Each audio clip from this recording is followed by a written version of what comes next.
I sat frozen, the fork halfway to my mouth, my wife's words hanging in the air like smoke from a gun just fired.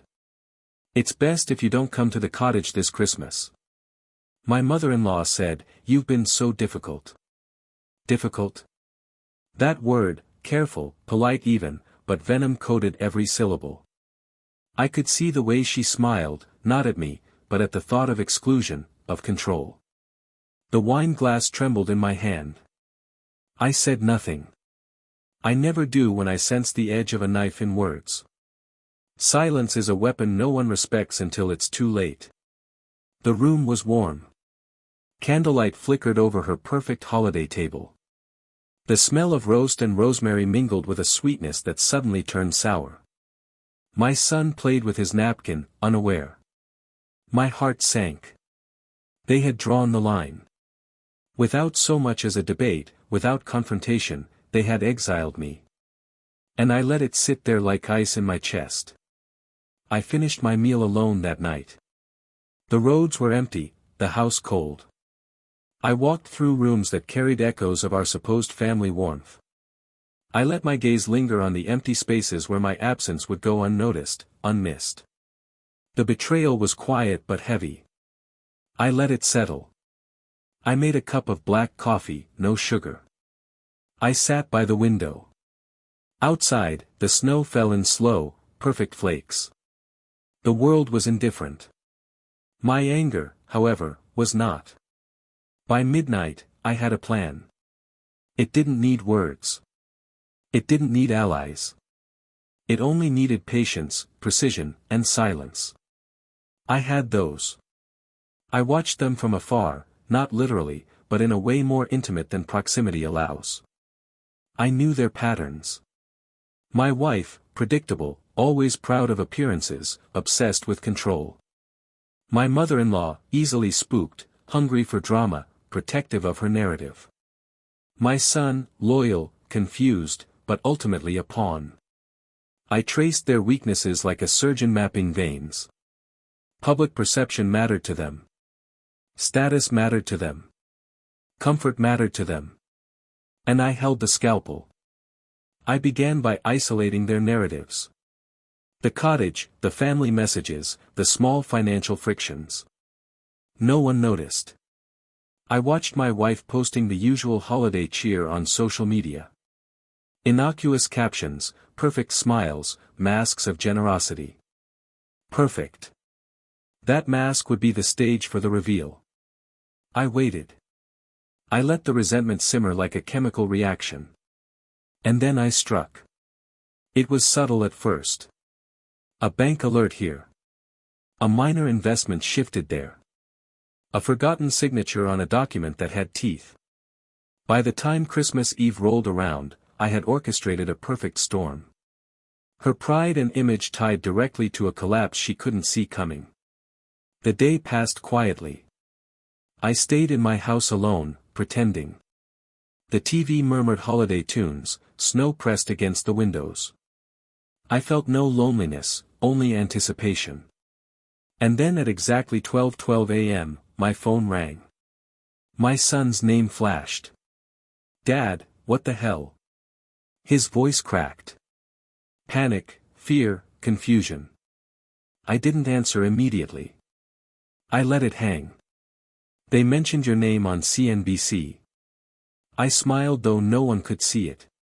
My hands were steady. My voice calm when I finally spoke. "I think you'll want to sit down. Everything's okay for now." He didn't need reassurance. He needed clarity. But clarity wasn't mine to give. Not yet. I had engineered the entire collapse with meticulous care.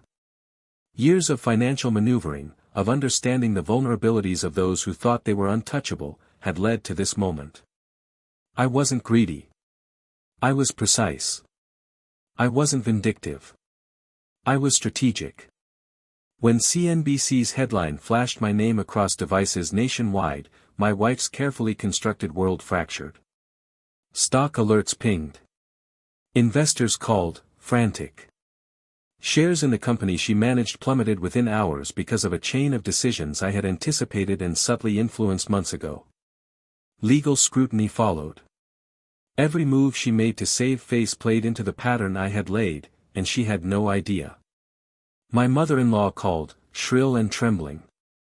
"What did you do?" she screamed into the phone. I kept my voice cold, polite. "Nothing. Everything. You'll see soon." The beauty was in the silence. I didn't need to explain. I didn't need to justify. Their panic filled every void where I once felt rejection. Their empire of appearances crumbled around them. I watched them unravel in real time through the channels I'd set up. Internal emails leaked to journalists, carefully, subtly, without trace of my hand. Board members panicked. Her friends whispered questions she couldn't answer. My wife, who had dismissed me as difficult, was now scrambling in public. Her composure fractured. I was calm. I watched the clock. I watched the snow. I sipped black coffee. I let it all happen. Every heartbeat of panic around me was a drum marking my vindication. By noon, the cottage they had planned to host for Christmas stood empty. Guests canceled quietly after seeing the headlines. My son, now fully aware, called again. His voice shook, but relief laced it. "Dad, they're talking about you everywhere. I've never seen Mom like this. She's scared." I didn't answer at first. I let him absorb it, feel the weight of consequence without my interference. When I did speak, it was slow. Deliberate. "Good. Let them feel it. Let them learn the cost of their actions." He didn't need more. He understood. The satisfaction came not in shouting, not in confrontation, but in watching them implode under the pressure I had set in motion. I had given them exactly what they gave me: public embarrassment, loss of control, exposure. By evening, the emails were relentless. Board members demanded explanations. Investors withdrew trust. The social media posts of curated holiday joy had turned into a feed of panic, apologies, and damage control. And through it all, I remained unseen, untouched, a ghost in their narrative. I thought of my wife. Her face, the slight curl of her lip when she declared I was difficult. She would never have imagined I could orchestrate this. She had underestimated me. The same arrogance that drove me from the table now ensured her defeat. When I finally returned to the cottage a week later, it was quiet. The grandeur she had prided herself on was muted. The staff whispered. The housekeepers avoided eye contact. My son ran to me, not with questions, but with awe. He had witnessed power. He had witnessed restraint. My wife approached, tentative, fragile, trying to salvage dignity. I looked at her calmly, coldly. "Difficult," I said, almost gently. "You said I was difficult." Her mouth opened, closed, opened again. "Nothing. I've always been difficult for the right reasons," I continued. "And sometimes being difficult is the only way to make people see the truth about themselves." She turned, fleeing into the kitchen, muttering apologies that no longer carried weight. I smiled, not triumphantly, not with glee, but calmly, because the victory wasn't about cruelty. It was about balance, justice, the respect I had reclaimed, not demanded, not begged for, but taken quietly, methodically, inevitably. That night, my son and I sat by the fire. He looked at me wide-eyed, not fully comprehending the mechanics, but sensing the depth. "Dad, you didn't even raise your voice," he said. "Silence can be louder than screams," I replied. And it was. Every panic-filled message, every trembling phone call, every collapsed illusion, they were screams in their own way. I had learned a long time ago that the most effective vengeance isn't chaos, it's inevitability. The moment someone underestimates you, the moment they try to write your narrative without you, they set the stage for their own downfall. I had let them act. I had let them plot. I had let them live in comfort. And then I had applied pressure at precisely the right moment.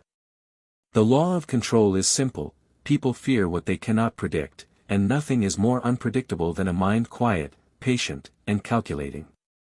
My wife never spoke of the CNBC headlines again in my presence. My mother-in-law never called me. My son, now older, understood that strength could be subtle, silent, and devastatingly effective. And me? I never needed to gloat. Satisfaction was seeing the arrogance of my betrayers dissolve into self-doubt, humiliation, and loss. Every misstep they made afterward was proof that they had underestimated me. I spent Christmas alone that first night after the dinner insult. But I wasn't lonely. I was patient. I was precise. I was watching. By the time the world acknowledged my name on news feeds, I had already returned to my life. Calm, composed, untouchable. The lesson had been delivered without theatrics, without fury, without a single betrayal in kind. The power of true revenge is quiet, invisible, inescapable.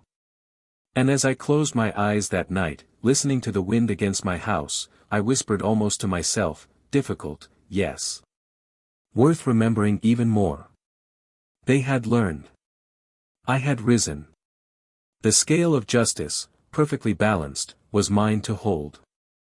And for the first time in years, I felt untouchable.